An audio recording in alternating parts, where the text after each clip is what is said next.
Have you ever heard of the Japanese gift wrapping trick? It's currently taking the internet by storm because it can help you save a lot of wrapping paper.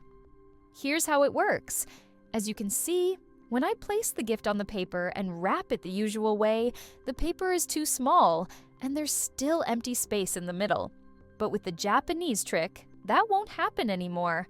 It also has another advantage, which you'll see in a moment. To start, place the gift at a slight angle so the corners point toward the sides of the gift instead of directly to the corners.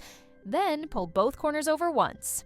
If all 4 corners of the gift are covered by the wrapping paper, the size is perfect. Next, take the first corner, run it along the edge, and secure it in the middle with a piece of tape.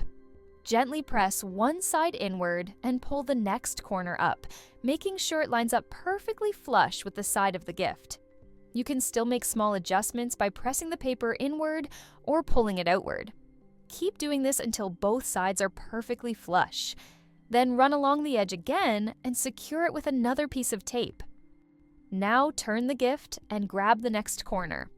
Once again, gently press inward, pull the corner up, and adjust until everything lines up evenly.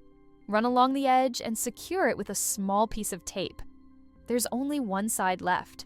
For this final step, press both sides inward at the same time and pull up the last corner of the wrapping paper. Make sure both sides are flush, then secure the top with a piece of tape. The special thing about this method is not only that it saves wrapping paper, but also that all the tape is placed on just one side of the gift, the underside. When you turn it over, you won't find any tape, and all the corners are perfectly flush, giving you a truly flawless wrap.